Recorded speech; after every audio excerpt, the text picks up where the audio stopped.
Now, if you watched this video that I released recently, you will know that I had been able to put together enough money to finally buy myself a Grail watch. But after I put all the effort, time, research, and actually tried these watches on, I came to a realization. That realization was that it was not a good idea at this point in time to buy my Grail watch. And the main reason for that is that there are other watches out there that I like just as much, if not more than my Grail watch, which cost a lot less money.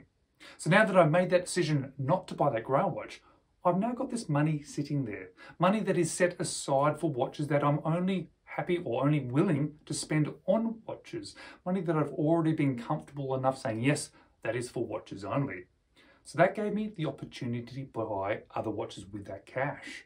And in fact, instead of buying that one Grail watch, I have bought 3 watches, which I think all of them deserve to be called Grail watches as well. So let me show you the 3 watches I bought instead of my Grail watch.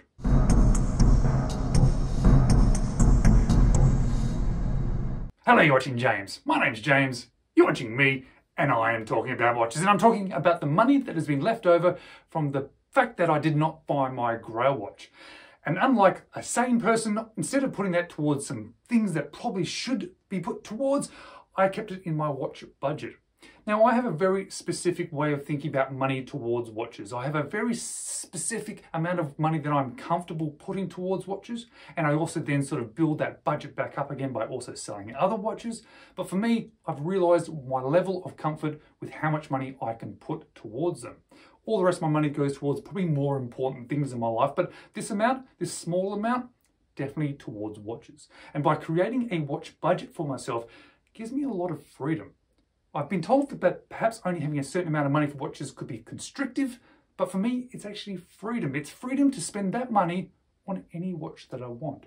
In fact, it's given me the opportunity to spend money on watches that I probably wouldn't buy if I was spending money out of my savings. And now, not buying that Grail watch gave me a much larger set of money to be put towards other watches. Now, I wasn't going to go out there and just blow that money on a few watches. I wanted to spend that wisely because it is still a lot of money. And if I'm not going to buy that awesome Grail watch, then I need to buy some watches that are particularly amazing, that make it worthwhile buying them instead of that Grail. And the first one that I came across was my Tudor Black Bay 58 Blue. This one I actually ended up picking up secondhand, so I actually got it at a reasonable price. And I do say reasonable in context with the amount that it costs brand new, because even secondhand, it was not particularly cheap. But as soon as I had this watch in hand, as soon as I was able to put it on, I realized there was something very special about this watch, and I loved it as much as that Grail watch that I keep talking about. I love it so much that I think I might even like it better than that much more expensive Grail watch. Now, that left me with a whole bunch of money still in the account, still enough to buy some more watches. But again, I didn't go out there searching for watches just to spend it.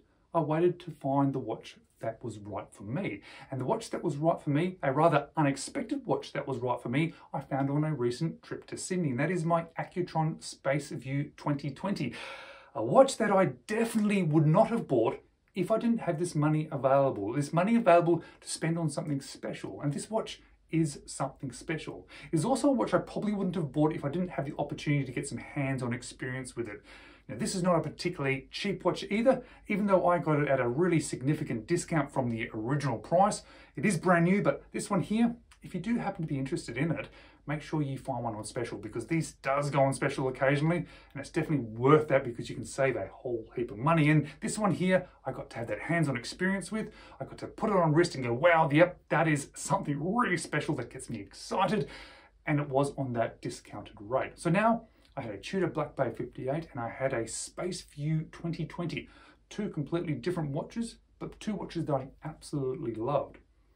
But I still had money left over. I still had money left over to buy something rather special. And again, I wasn't out there trying to find something to spend this money. I wasn't trying to offload money on just a random watch. It needed to be something rather special. And that's when I realized there's a watch that I've been paying attention to for about 12 months. I've been paying attention to this watch for about 12 months because it keeps grabbing my attention. The only problem is it is a second-hand watch from about 15 years ago that is not readily available locally to me. So I can't really get hands-on experience with. And this is still not a particularly cheap watch, especially in my sort of perspective of cash towards watches. So it's really something I wanted to get hands-on experience with, but I haven't been able to do so.